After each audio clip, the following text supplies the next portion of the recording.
Bonjour et bienvenue à Virage Vert. Depuis quelques années, les municipalités ont entrepris de verdir leurs pratiques. Nous irons aujourd'hui vous présenter un groupe de citoyens qui travaillent avec la municipalité pour changer leur façon de faire en environnement. Également, nous vous présenterons différents produits écologiques pour bébés, dont les couches en coton. Mais commençons par rencontrer les responsables de la ville à Belleuil qui ont été les premiers à mettre en place un programme de subvention pour les couches de coton.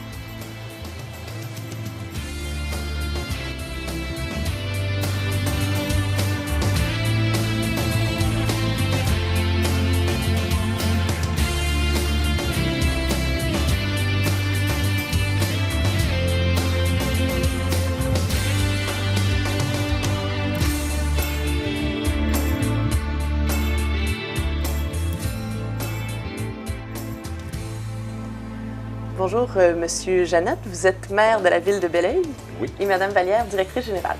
Exact. Alors, on est ici, bonjour, on est ici pour parler de votre plan environnemental et de toutes les initiatives qui ont été prises dans la ville de Belleuil. Donc, premièrement, Monsieur Janotte, est-ce que vous pouvez nous dire, premièrement, depuis combien de temps vous avez commencé à entreprendre le virage vert, puis qu'est-ce qui motive la ville de Belleuil? Donc, nous avons commencé en 2005, lors de l'élection. Et nous avons débuté avec la politique familiale. Et à partir de la politique familiale, c'est un tout. Et on voulait toucher plusieurs domaines. Au niveau environnement, au niveau développement durable, la famille, et le loisir, le sport. Et à partir de ça, on a essayé à faire des politiques, politique jeunesse aussi, de façon à penser pour nos enfants et nos petits-enfants. Qu'est-ce qui est ressorti là? Donc, quelles sont les mesures du plan de la politique familiale? Bon, on a touché plusieurs points, je vais vous les mentionner. Donc, on a voulu favoriser les activités familiales et les sensibiliser à l'environnement, notamment pendant le Jour de la Terre. Je me souviens de ça la première année en 2005-2006. Sensibiliser la population aussi à la marche au ralenti des moteurs véhicules. Même si on a encore des gens qui ne font pas attention, l'hiver, c'est plutôt l'hiver. Principalement près des écoles, des garderies. Soutenir financièrement les familles pour l'achat de couches en coton réutilisables, depuis 1 an et demi à peu près. Ensuite, réorienter la vocation des espaces publics municipaux le long de la rivière du Richelieu en fonction des besoins de nos familles. On a voulu aussi aménager nos parcs pour permettre à nos personnes handicapées d'être à l'aise dans nos parcs. On avait oublié ça dans le passé, qu'on avait des handicapés dans nos villes, qu'on avait aussi des jeunes mamans, donc pour ce qui est des stationnements et tout ça. Donc, améliorer ça pour que ce soit facile pour ces gens-là. Et aussi, étant donné que j'étais enseignant, donc pour moi, l'éducation, les enfants, c'est très important. Donc, on remet un arbre à la naissance et l'obtention de diplôme d'études secondaires. On le fait à la polyvalente depuis 3 ans, c'est ça. Et à la naissance, je pense que c'est pas encore commencé. Ça va être la première année. Ça va être la première année cette année. Et les arbres, ils sont plantés où? À la polyvalente. À la polyvalente de Belleuil. Et on remet à chaque finissant un arbre, soit un conifère ou un feuillu. Une autre chose qui me tient à cœur, c'est compléter le réseau cyclable en reliant toutes les pistes entre elles. Et en plus, depuis l'an passé, nous avons aussi les corridors sécuritaires. Ils sont utilisés par les enfants, ils sont utilisés aussi par nos personnes handicapées et aussi qui permettent de traverser les rues. Si on veut faciliter le passage d'une rue à l'autre, étant donné qu'on avait beaucoup d'accidents à Belleuil pour les gens qui circulaient en patin à rouanier et à vélo aussi. Pour les couches en coton, je pense que vous avez été les premiers dans la région à faire l'initiative. Oui. Puis depuis, il y a plusieurs municipalités qui s'y sont mis. Qu'est-ce qui avait motivé votre projet d'offrir les couches en coton ou un rabais pour les couches en coton? C'est parti de quoi? C'est C'est à partir de la vraiment la politique familiale. consultation publique auprès de la population de demandes là, pour avoir des incitatifs, des mesures environnementales. Puis la collaboration avec le Berceau aussi. Eux avaient fait des recherches puis ils savaient que ça pouvait se faire dans d'autres régions. Mais dans notre région, on est effectivement les premiers. Après, on est content parce qu'il y a d'autres villes qui ont emboîté le pas puis ils le font aussi. Parce que c'est un peu choquant. Il y a des mamans qui appellent, on reste à telle ville. Ben non, tu sais. Cognez à votre ville puis demandez qu'ils le mettent en place là, pour au moins diffuser le programme de façon le plus large possible. Là. Puis vous avez même produit un petit calendrier. Si on veut, Mme Vallière, quels sont les autres projets là, qui ont été mis par la ville de Belleuil? Écoutez, le calendrier que vous faites référence, c'est le calendrier de collecte des matières résiduelles principalement, c'est ça. Mais vous avez plusieurs collectes, il n'y a pas simplement la collecte des résidus domestiques. Ça a pris un calendrier pour s'assurer que les gens s'y démêlent, s'y comprennent. Là. Le gros changement en 2009, c'est vraiment au niveau de la récupération. On a mis en place les bacs, là, les fameux gros bacs de 360 litres, on en est bien fiers, mais en plus, on va pouvoir, après beaucoup de pression auprès du transporteur, faire la collecte pêle-mêle. Donc, plus avoir à diviser le papier et plastique métal. Donc, ça va être fini en 2009. Là. Déjà, le transporteur est prêt, donc ça va aider parce qu'on a beaucoup de plaintes pour ça. Les gens... le papier était toujours plein, le plastique restait rempli ou l'inverse. Ou le camionneur ne voulait pas ramasser parce que il était inversé. En tout cas, ça a fait bien des problématiques qui n'incitent pas à la récupération. Donc là, c'est important d'être bien content de ça.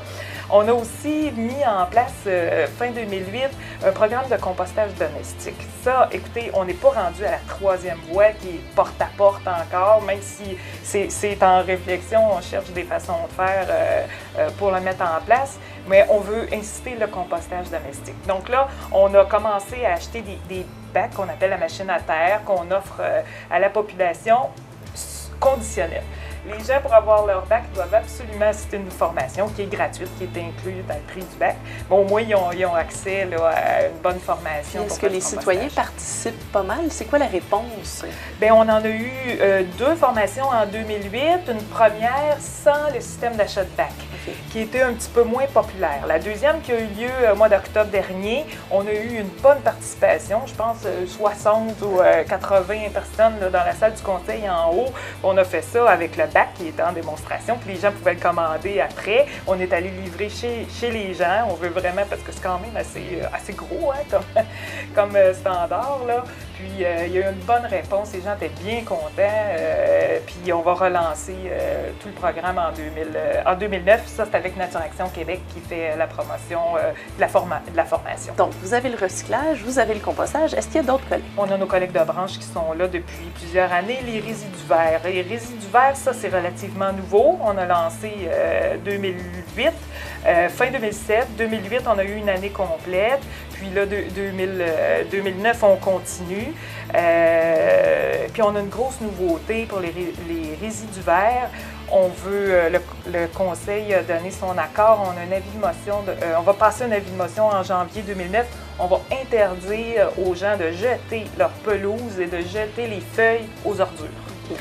Donc, les camionneurs sont déjà sensibilisés. Il faut vraiment que ça se ramasse pour les feuilles lors de la cueillette des résidus verts ou pour le gazon, l'herbicyclage. D'ailleurs, l'herbicyclage, on a entendu parler beaucoup de bel oeil l'été dernier sur l'herbicyclage. Oui, tout à fait. On a fait une grosse campagne de sensibilisation. C'est le Conseil régional d'environnement de la Montérégie qui travaille avec nous là-dessus pour l'herbicyclage. Ils sont très présents. On a travaillé en collaboration. On avait des objectifs de tonnage qu'on n'a pas atteint. Mais bon, au moins, on a atteint 200 tonnes de réduction d'ordures. Puis, la dernière mesure était vraiment le règlement interdisant de jeter les ordures. Donc, on espère que cette mesure-là va nous permettre, en 2009, d'atteindre l'objectif. Qui est un objectif de bel oeil ou qui correspondait à l'objectif de la stratégie québécoise? Qui était l'objectif de la stratégie québécoise, c'est ça. Donc, en fonction d'adapter bel oeil, de notre grosseur de population, puis tout ça. Donc, c'était 300 tonnes. On a eu 200. On espère 400 l'an prochain. On croise les doigts. Donc, on poursuit en 2009. On fait aussi la promotion de la collecte d'eau de pluie. Ça, on n'a pas une grosse campagne de promotion, mais on offre les barils de pluie qui sont complètement recyclés, faits de matière En fait, c'est des barils qui contenaient de l'huile d'olive en Grèce qu'on a récupéré, qui viennent d'un organisme à Montréal là, qui en fait la promotion pour brancher au système de dalles, et puis pour arroser. Donc, on a ça aussi. On a les allocarbures, on a nos rebuts secs. On en a plusieurs, là, c'est ça. Oui. Bien, il nous reste très peu de temps, mais pour terminer, je sais que vous avez mis en place donc votre politique du développement durable. Qu'est-ce qu'on peut souhaiter à bel oeil ou qu'est-ce qui s'en vient dans les prochaines années? Bon, comme je disais tantôt, vous avez les bicyclables. Vous avez aussi dans les écoles commencé à faire de la promotion. Donc pour moi, tout doit passer par les enfants. Si on veut que le message passe aux parents, on doit passer par les enfants et dès la maternelle. Vous savez que le développement durable, ce n'est pas seulement l'environnement, c'est au niveau économique, ça touche plusieurs sujets. Il s'agit de sensibiliser la jeunesse, vous dire, bien, papa, maman, fais attention à tout, à ton environnement. Donc pour moi, c'est l'objectif. À Québec, on a fait ça avec la mairesse de Québec il y a quelques années, qui est décédée, là, madame. Donc, ça s'adressait toujours aux enfants et tout passait. Je pense qu'au niveau de l'environnement, tu dois passer par les enfants. Il y a une autre chose aussi au niveau du transport. Donc, depuis le 1er janvier, donc, nous aurons du transport en commun pour le CLSC et le cinéma. Et pour l'an prochain, vous allez avoir le RONA, là, donc tous les services à partir de janvier. Alors, Madame Vallière, on a parlé de votre plan de développement durable. Est-ce qu'il y a quelques actions concrètes qui sont reliées au plan? Oui, tout à fait. 2009, je pense que ça va être une année fructueuse. On a le programme Vélo futé qu'on veut répandre. On a commencé des projets pilotes l'an passé dans les consiste en quoi? Vélo futé, c'est l'accès à des vélos gratuitement. Nous, c'est des vélos qu'on récupère lors de saisies par la police ou de perdus ou qu'on récupère, qu'on remet à l'ordre, puis qui sont aux couleurs de la ville et qu'on prête gratuitement avec un système de clés, de pièces pour permettre aux gens de circuler à vélo gratuitement. Puis l'autre projet, c'est vraiment un projet d'éco-centre qu'on veut regarder avec nos villes voisines, là, de trouver un partenariat pour mettre en place un éco-centre. Donc, où les gens pourraient aller porter leurs résidus secs, leurs résidus dangereux. Tout à fait, à un seul et même endroit. Vraiment, c'est un service qui est demandé par la population. Qui serait sur le territoire de Belleuil? On n'est pas fermé. On veut offrir le service, donc, puis on veut travailler avec d'autres villes. Donc, on va regarder les alternatives. Mais 2009, on veut se pencher sérieusement sur ce dossier-là. Donc, la Ville de Belleuil a vraiment pu commencer à l'interne et de plus en plus là, va vers le développement durable pour les familles et ses citoyens. Tout à fait. Bien, merci beaucoup. Ça fait plaisir. Oui, donc ça s'améliore. Il y a encore du chemin à faire, mais le monde sait quoi faire, puis ça va dans la bonne direction, qu'on pourrait dire, parce qu'il y a plus de conscientisation. Puis le monde, ils font plus attention. Moi, je trouve que quand je passe sur la rue, j'en vois plus de bacs verts puis de monde qui prennent soin des déchets qui sont recyclables. Jusqu'à date, on s'améliore à chaque d'année en année. Je pense qu'on est dans le bon chemin.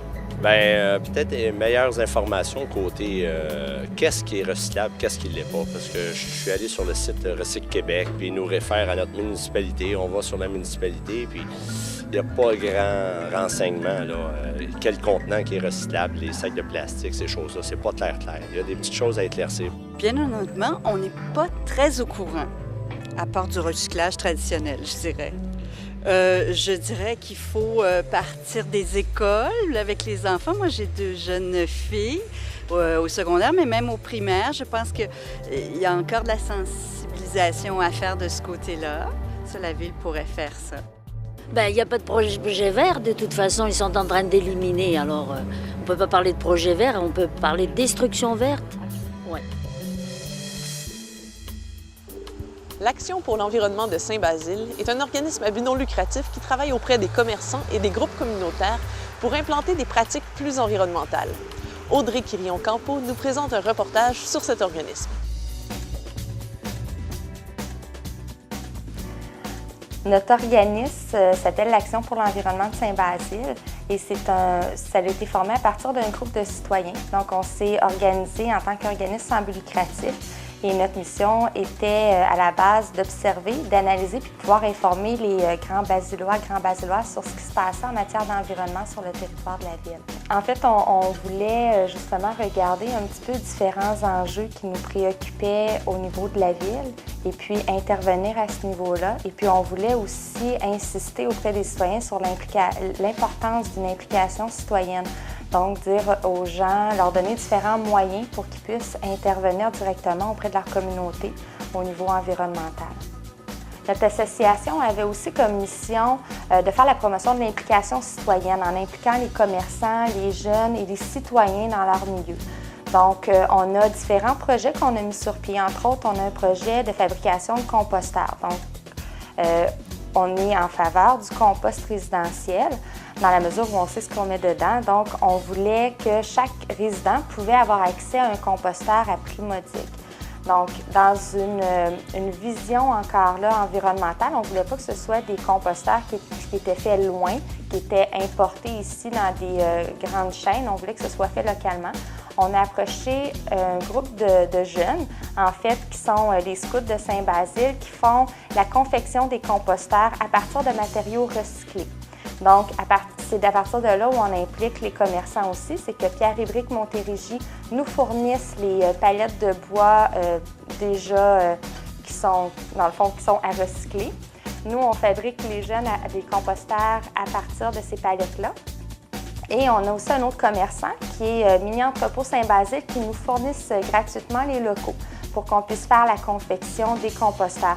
Donc, c'est à ce niveau-là que les commerçants peuvent vraiment avoir une belle implication au niveau de la communauté. Ça donne aux jeunes un bel esprit d'initiative, aussi un esprit d'entrepreneurship. Dans le fond, ça leur donne une belle expérience de travail. C'est des jeunes qui ont entre 12 et 17 ans. Et donc, ça peut leur permettre justement de faire une bonne action pour la communauté.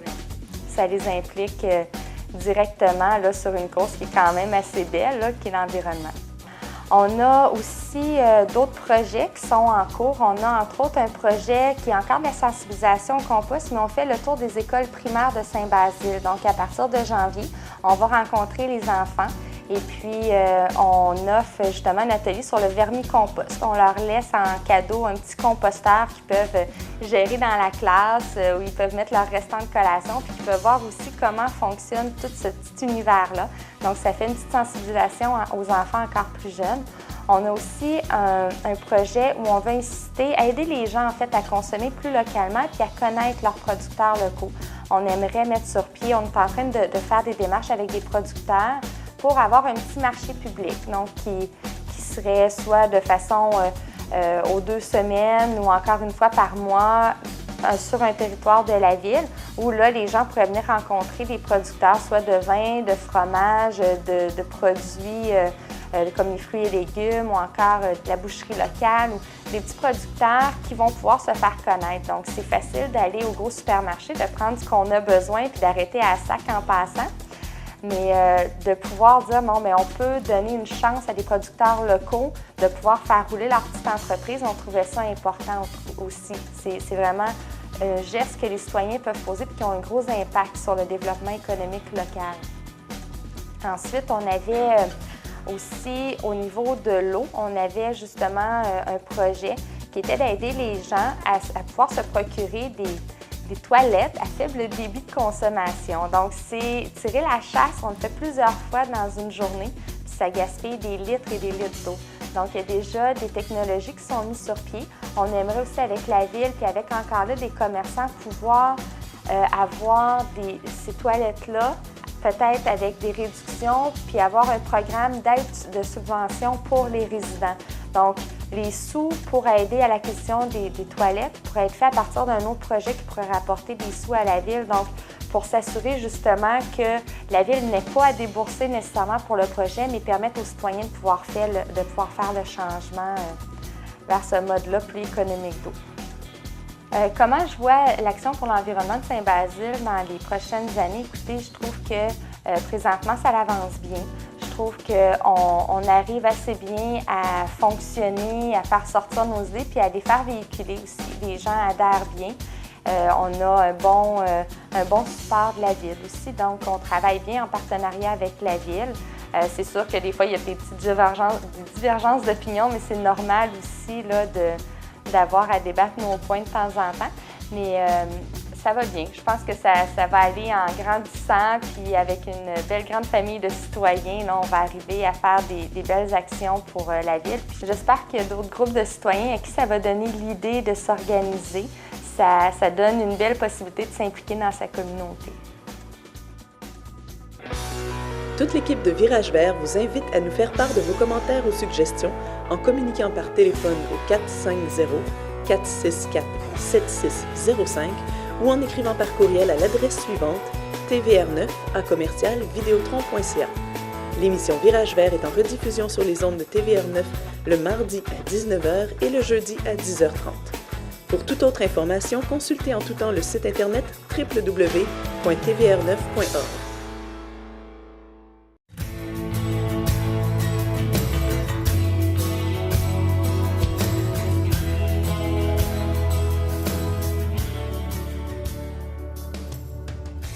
Savez-vous qu'il y a beaucoup de municipalités maintenant qui participent au projet des couches de coton? Donc, vous pouvez téléphoner votre municipalité directement pour savoir si c'est une subvention qui s'offre à vous. Advenant le cas que ce n'est pas disponible pour vous présentement, vous pouvez toujours téléphoner votre conseiller municipal, leur laisser votre nom, numéro de téléphone et leur dire le pourquoi. Et par la suite, souvent, les conseillers vont se réunir ensemble et plus qu'il y a de gens qui vont téléphoner, plus qu'ils voient qu'il y a de la demande, alors vous pourriez avoir droit à la subvention municipale des couches de coton. Je vous parle aujourd'hui des couches de coton. Il est très important de savoir qu'un bébé de 0-3 ans peut porter jusqu'à 5000 couches jetables, ce qui est à dire 300 tonnes de déchets par année par enfant, et que c'est environ 50 000 arbres qu'on coupe ici pour faire des couches jetables. Donc, l'option couche de coton, bambou, chanvre, ratine, tout ce qui est lavable, même si on lave, on utilise l'eau, est beaucoup plus économique au niveau de l'écologie et au niveau de votre portefeuille. Une couche de coton peut revenir à peu près à 4 $ par jour. L'investissement est au début, donc un kit entre 4 et 600 $, on dit toujours environ. Par contre, au bout de 6 mois, souvent, vous avez rentré amplement dans votre budget monétaire. Donc, je vous présente aujourd'hui la couche de coton Mère-Hélène qui est faite ici à Montréal. Parce qu'évidemment, quand on parle d'écologie, on parle aussi au niveau achat local. C'est une grosse différence également. La couche, pour moi, est très importante, 8,32 livres. Donc, on n'a pas deux formats à acheter. C'est une couche qui est bonne de la naissance à la propreté. Et c'est une couche sans trempage. Donc, une fois qu'elle est souillée soit de pipi ou de sel, on la prend, on la met dans un seau directement. Et aux 2 jours, on fait un cycle de rinçage, ce qui va remplacer le cycle de trempage, et un cycle de lavage normal. Par la suite, ça peut être la sécheuse ou simplement la corde à linge. C'est un magnifique blanchiment. Donc, la couche de coton, la voici. Il existe encore les couches de coton avec les épingles, mais beaucoup plus agréable pour les papas et les mamans. Les couches de coton, tout en un. Donc, c'est comme ça ici. On vient insérer une petite feuille qui est biodégradable, qui nous permet de séparer les sels des liquides. Donc, pour une selle, on prend le feuillet, on la jette à la toilette ou à la poubelle, c'est comme vous désirez. Et on prend la couche, on la met dans un seau d'eau. Important, il y a toujours le par-dessus à remettre, qui est ici, que la couche fait l'absorption, et le par-dessus fait l'imperméabilité. Il y a aussi les couches tout en un qui existent. Donc, la colle bébé qui est faite directement, donc on n'a pas de par-dessus à mettre. Elle est faite de bambou, donc une matière très économique. Et un arbre de bambou, ça prend 20 ans et non pas 100 ans comme un chêne ou un érable. C'est très absorbant. Les gens l'aiment beaucoup aussi parce que c'est 8,32 livres également. Et on n'a pas de par-dessus à mettre. Elle est déjà ici insérée, cousue avec la couche. Par la suite, on peut vous offrir aussi, il y a des couches jetables biodégradables qui existent, qui est une alternative. Ils sont biodégradables à 60 %, sont non chlorés, donc pas de traitement chimique, et sont très, très absorbantes. Beaucoup de gens les aiment énormément. Ce sont les couches Moltex qui sont disponibles. Donc, la même grandeur au niveau de les couches conventionnelles que vous êtes habitués d'avoir en pharmacie ou ce que vous voulez. Donc, la couche jetable biodégradable, l'enveloppe du paquet est faite de fécule de maïs. Donc, pour les gens qui font du compost à la maison, vous êtes capable de récupérer les sacs, mettre vos choses de déchets de la maison et aller le porter directement dans votre composteur. Autre couche, aussi très agréable, qu'on appelle la couche hybride, si vous voulez, c'est la G-Diaper. C'est une couche que extérieure est lavable, très extensible, et que l'intérieur, c'est un petit insert, donc un fond de couche jetable biodégradable qu'on insère dedans et qu'on a juste ce petit modèle-là à jeter. On peut aussi l'ouvrir et l'acheter dans la toilette, ça devient comme une pâte. On la brasse avec un petit bâtonnet qui vient, puis on est capable à ce moment-là de l'envoyer directement.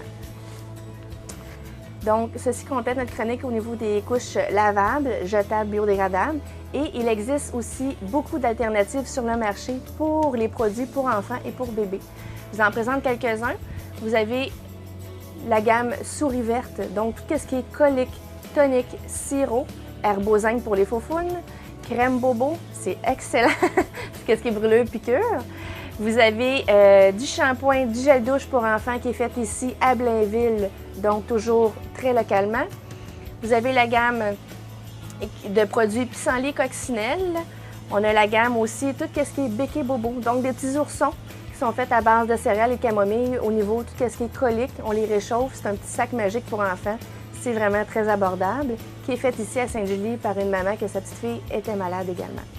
Et vous avez sûrement entendu aussi parler beaucoup sur le marché des produits avec bisphénol A. Donc, c'est un produit toxique qui se retrouve dans le plastique. Nous vous offrons à ce moment-là un produit qui est disponible, le Green to Grow, un biberon sans bisphénol. Il y a 2 modèles disponibles, un avec suite à l'allaitement et un sans allaitement. Les tétines sont différentes, se vendent séparément aussi. Et il y a aussi des biberons en vitre, toujours disponibles sur le marché. Pour de plus amples renseignements, gênez-vous pas, venez nous consulter au www.pouruneplanèteverte.com. Alors, c'est ce qui termine l'émission d'aujourd'hui. On voit que les citoyens sont de plus en plus sensibilisés et que ça se reflète au niveau des pratiques et des politiques environnementales de certaines municipalités. Au prochain épisode, nous irons voir certaines entreprises et comment, elles aussi, ont pris le virage vert.